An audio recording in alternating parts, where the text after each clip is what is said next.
नमस्कार साथियों, ज्योतिष के विद्यार्थियों और जिज्ञासुओं, आप सभी को मेरा प्रणाम। गुरु ब्रह्मा गुरु विष्णु गुरुर्देवो महेश्वराय, गुरु साक्षात परम ब्रह्म तस्मै श्री गुरुदेवाय नमः।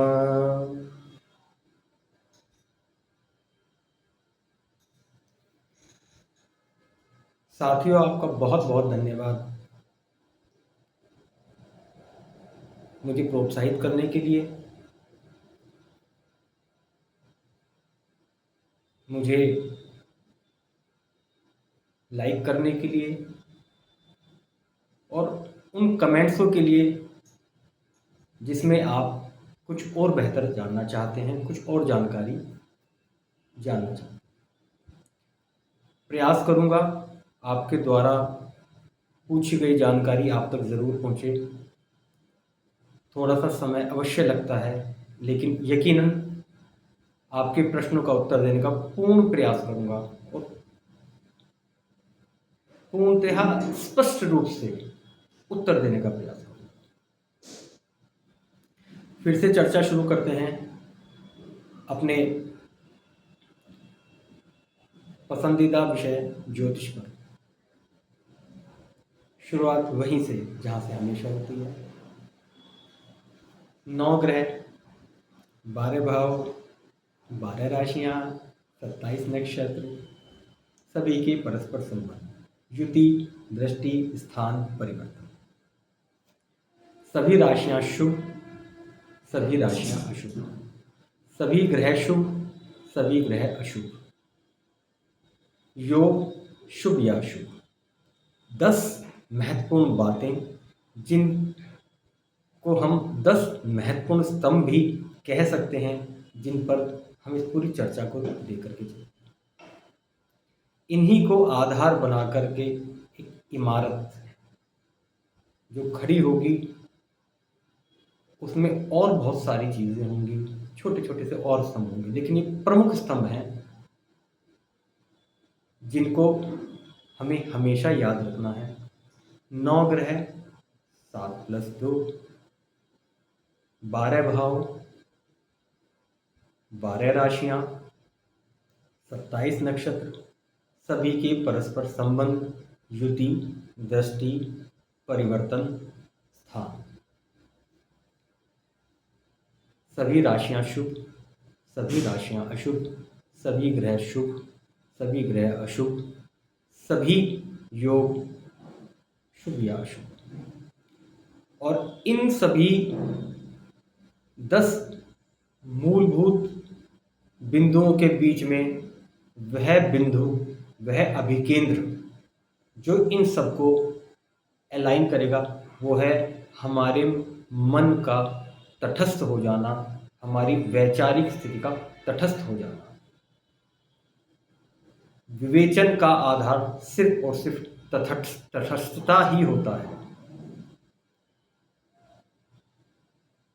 जहाँ गुण की अधिकता लगे वहाँ गुणों को समझें, जहाँ अवगुण की अधिकता लगे वहाँ अवगुण को समझें।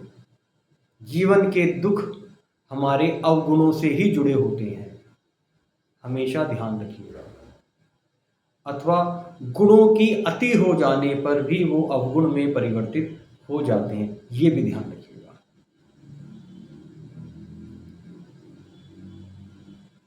ठीक है, चर्चा पर वापस आते हैं।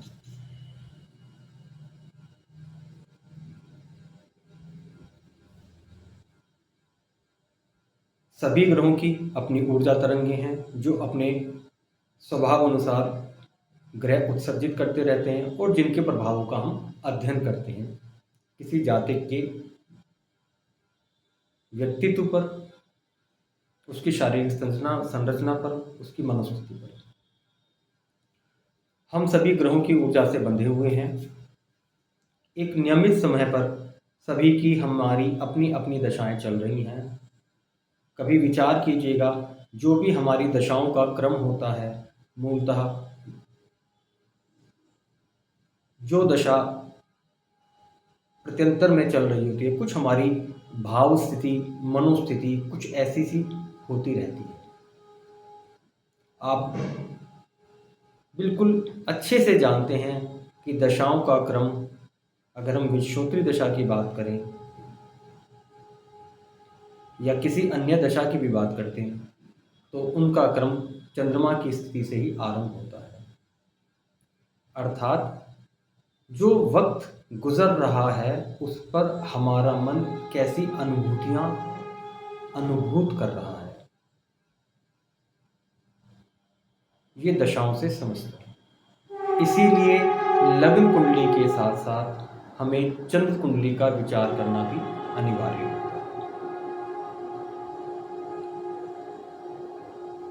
तन क्या कहता है, क्या समझता है, मन क्या कहता है, क्या समझता है।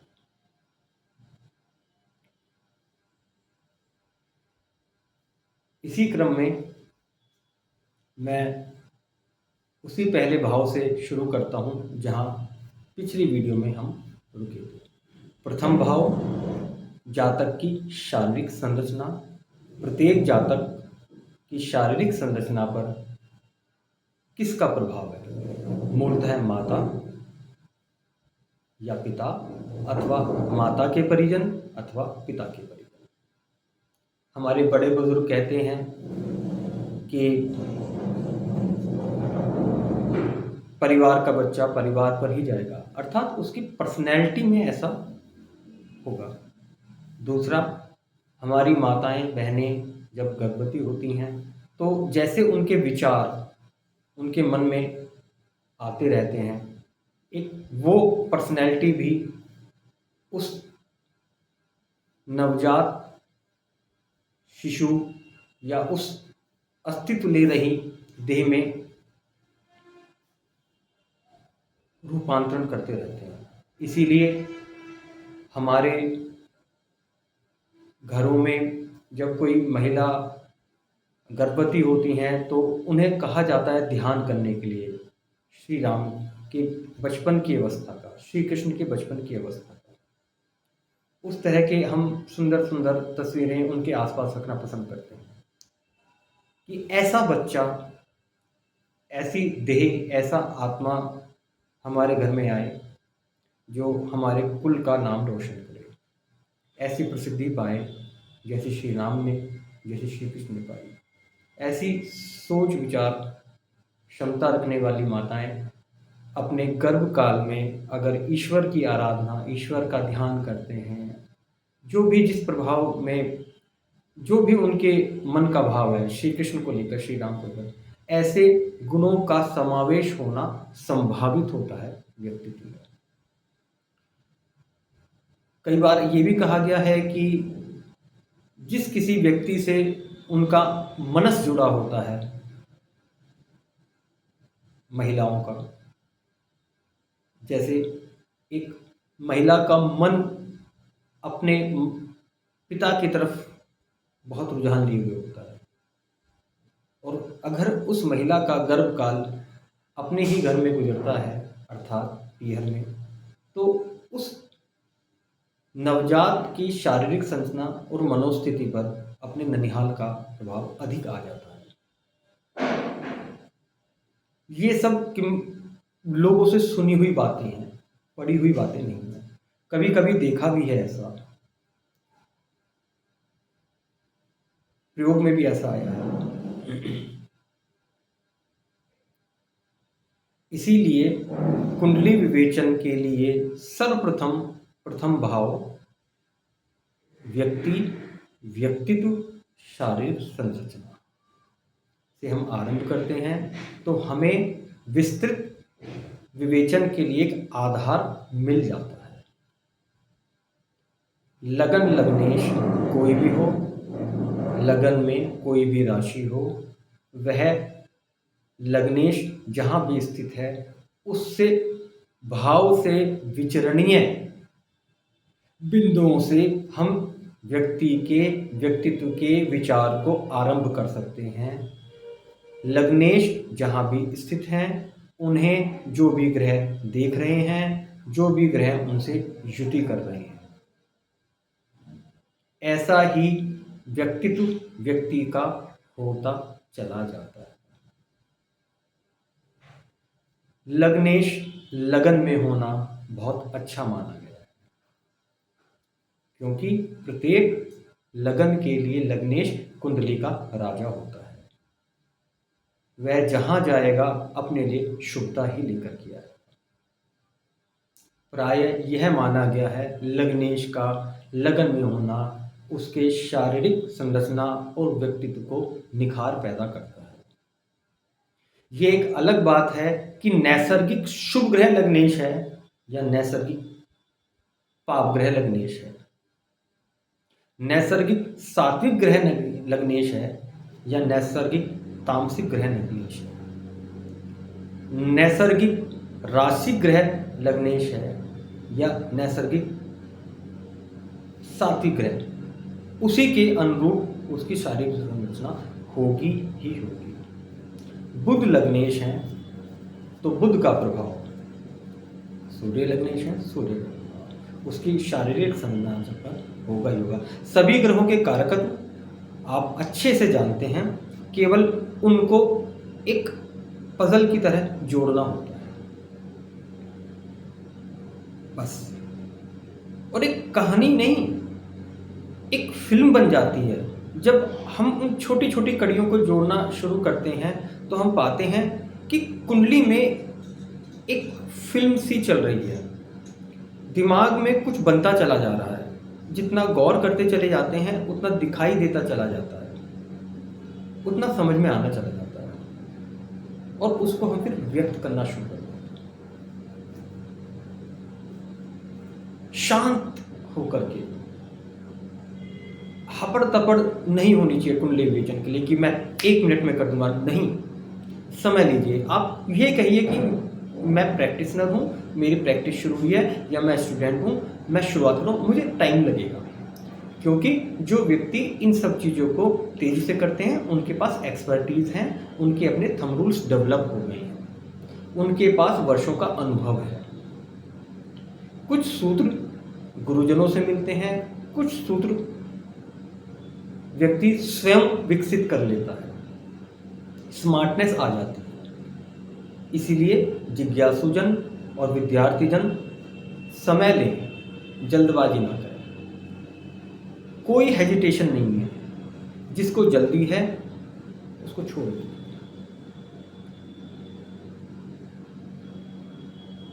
हर व्यक्ति जिसकी कुंडली आप देखेंगे, यदि वे आपके समक्ष बैठे हुए हैं तो वो आपको कुछ ना कुछ सिखाकर जाएंगे ही जाएंगे। आप कुंडली ऐसे देखें कि आपको कुछ नहीं आता है, ये सबसे पहला सिद्धांत है। मुझे कुछ नहीं आता, बस मुझे तो ये 10 बातें पता है, इनके आधार पर कुछ पाया जाएगा। फिलहाल मुझे कुछ नहीं आता है, ये स्वीकार कीजिए।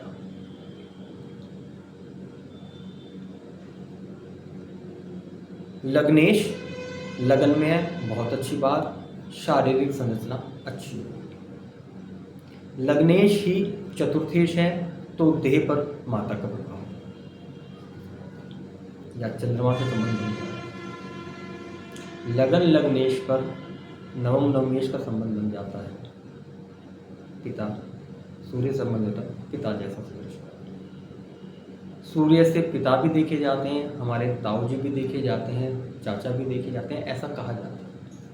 कहीं मंगल से विचार चाचा के लिए करता है, संभव है, अपना अपना विचार है। आपको जो श्रेष्ठ लगता है, जिस ग्रह को आधार मानकर आपका सूत्र स्थापित हो जाए, उसको आधार मानिए।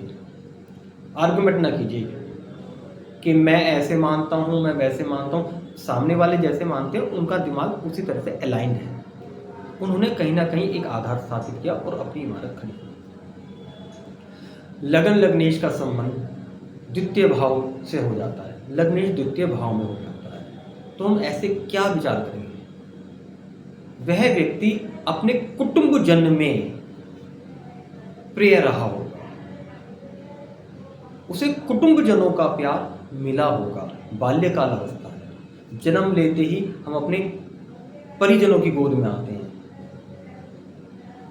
यहाँ पर थोड़ा सा आपको मॉडर्नाइज होना पड़ेगा, अलाइन होना पड़ेगा। प्राचीन समय में जब एस्ट्रोलॉजी का विकास हुआ, प्रचार प्रसार हुआ, तो कुटुंब बहुत बड़े थे, बड़े परिवार थे, संयुक्त परिवार थे। आज कुटुंब की परिकल्पना थोड़ी छोटी हो गई है।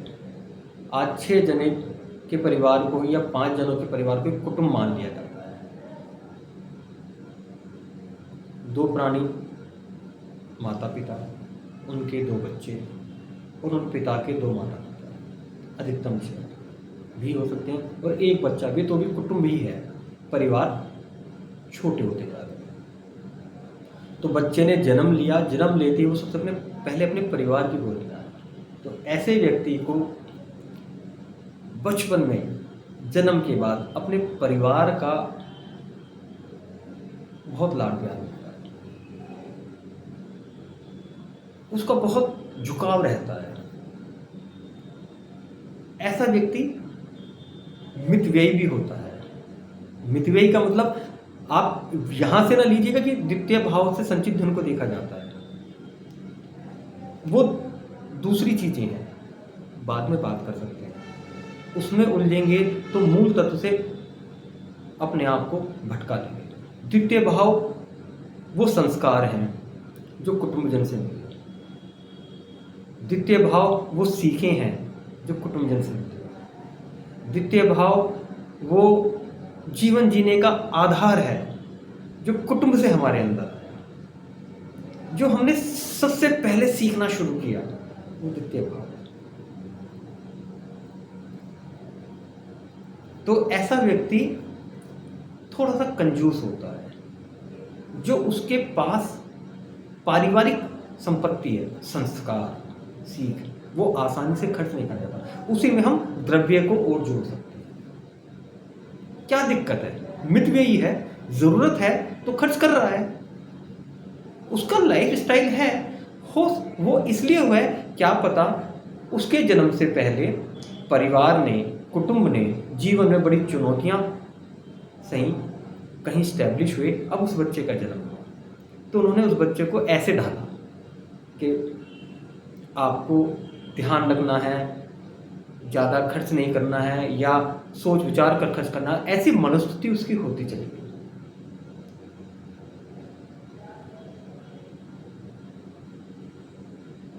यहां पर व्यक्ति थोड़ा नैरो माइंडेड हो जाता है, क्योंकि वो अपने कुटुंब और स्वयं में सीमित हो जाता है, सोशल नहीं हो पाता है।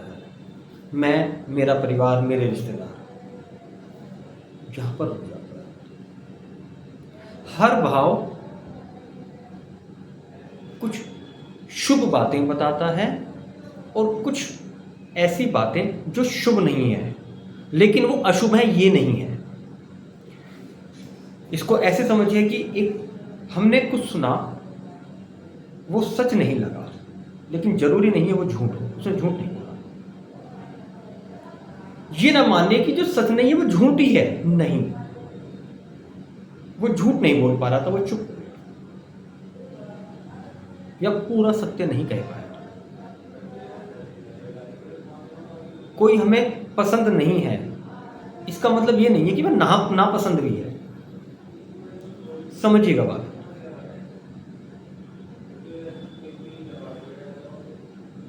कि एक तरफ किसी व्यक्ति को परिवार से बहुत लगाव मिल रहा है, उन्होंने जैसे जीवन जिया उसी अनुरूप वे उसमें जीवन जीने की कला ढालते जा रहे हैं। उसकी क्या गलती? जैसा न्यूट्रिशन उसे मिल रहा है, उसके मस्तिष्क को मिल रहा है, उसके विचारों को मिल रहा है, वो तो छोटा सा पौधा है, उसी के अनुरूप वो डेवलप हो रहा है। ये यहाँ की बात है। वही लग्नेश तृतीय भाव में तृतीय से संबंध होता है। तो कहा जाता है कि अगर वह मेल चाइल्ड है या फीमेल चाइल्ड है, तो अपने परिवार का सबसे छोटा या सबसे बड़ा चाइल्ड होगा, क्योंकि तृतीय भाव से छोटे भाई बहनों का भी विचार किया जाता है। सबसे छोटा या सबसे बड़ा। इसलिए भी कहा जाता है कि कई बार एक तीसरा घर आपके साहस का भी है, आपकी हिम्मत का भी, तो वह छोटा होकर भी बड़े की जिम्मेदारी ले लेता है, हिम्मत वाला होता है। कब होता है? जब वो पाप ग्रह होता है। सौम्य ग्रह दूसरे तरीके से हिम्मत दिखाता है। हिम्मत सभी के पास होती है। बुध ग्रह अपने तरह की हिम्मत दिखाएगा तो मंगल ग्रह अपने ग्रह की तरह की हिम्मत दिखाएगा। लेकिन चूंकि हमें मंगल ग्रह की हिम्मत को बढ़ा चढ़ा के बताया जाता है, इसीलिए हमारा जो विचार है मंगल ग्रह की हिम्मत पर ही केंद्रित हो जाता है। गुरु ग्रह अपनी तरह की हिम्मत दिखाते हैं, चंद्रमा ग्रह अपनी तरह की हिम्मत दिखाते हैं, शनि ग्रह अपनी तरह की हिम्मत दिखाते हैं, शुक्र अपनी तरह की दिखाते हैं। उनके कैरेक्टरिस्टिक्स के अकॉर्डिंग उस व्यक्ति में वो हिम्मत होगी ही होगी। इसको ऐसे समझिएगा, हमारे ऋषि मुनियों ने सनातन समाज को 4 भागों में विभाजित किया: ब्राह्मण, क्षत्रिय, वैश्य, शूद्र। ब्राह्मण भी हिम्मत वाला है, उसके पास हिम्मत, उसके विवेक, उसके ज्ञान की है। गुरु क्षत्रिय भी हिम्मत वाला है, लेकिन उसकी हिम्मत, उसके ज्ञान, उसके विवेक से न लेकर के उसके बाहुबल से, उसके द्वारा जोखिम भरे हुए कार्यों से, उसके द्वारा जीती गई लड़ाइयों से आंकी जाती है। वैश्य वह भी हिम्मत वाला है, लेकिन उसके जो हिम्मत है उसके व्यापार से, उसके द्रव्य से, उसके अर्थ से, उसके कारोबार के विस्तार से नापी जाती है। शुद्ध यह भी हिम्मत वाला है, लेकिन इसकी हिम्मत, इसकी कर्मठता, इसकी ईमानदारी, कार्य के प्रति समर्पण, सेवा भाव से मापी जाती है ना। सभी ग्रह हिम्मत दे रहे हैं,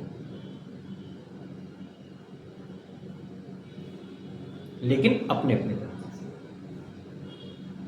ज्ञानी ज्ञानी से ही लड़ सकता है, क्षत्रिय बाहुबल से लड़ सकता है, वैश्य धन का उपयोग करके लड़ सकता है, और श्रमिक अपने सेवा भाव से ही लड़ सकता है। इनके पास यही हिम्मत के आधार होते हैं। तो हमेशा ध्यान रखिए, तृतीय भाव पर शुभ ग्रहों का प्रभाव, जो भी शुभ ग्रह होगा उसी के अनुरूप हिम्मत तो होगी ही होगी। तृतीय भाव पर पाप ग्रह का प्रभाव, उसी के अनुरूप हिम्मत तो होगी ही होगी। बस आप ये जान लीजिए वो हिम्मत वर्णों के अनुरूप कौन सी बात। ये ना कहिएगा हिम्मत नहीं है, बस जो उसके पास है वो तो उसे पता चले। क्योंकि एक सामान्य व्यक्ति ये सोच रहा है कि मेरे बस की कुछ नहीं है, मैं कुछ नहीं कर पाता हूं। आप समझिएगा बात का, उसकी मनोस्थिति को। जो उसके पास है वो उसको जानता नहीं है, जो दूसरे व्यक्ति के पास है वह उसे लगता है बहुत ज़्यादा है, उसमें वो अपनी चीज़ें खोए बैठा है, बल्कि भूले बैठा है, उसे याद दिलाना है। जैसे रामायण का प्रसंग है, समुद्र पार करके लंका तक जाने की हिम्मत केवल हनुमान जी में थी। उनको जाम्बल जी ने जगाया, अवेयर ही तो किया था कि आप कर सकते हैं, कर दिखाया। जब तक उन्हें याद नहीं था शांत बैठे थे, वो भी ऐसे ही सोच रहे होंगे कैसे होगा कैसे होगा कैसे होगा। गए, उन्होंने अपनी जिम्मेदारी को पूर्ण किया और वापस आ गए। वही लग्नेश चतुर्थ भाव में स्थित हो जाए, चतुर्थ देश से संबंध बना लेता है, तो वही लग्नेश क्या करता है? ऐसा व्यक्ति अपने घर में रहना ज़्यादा पसंद करता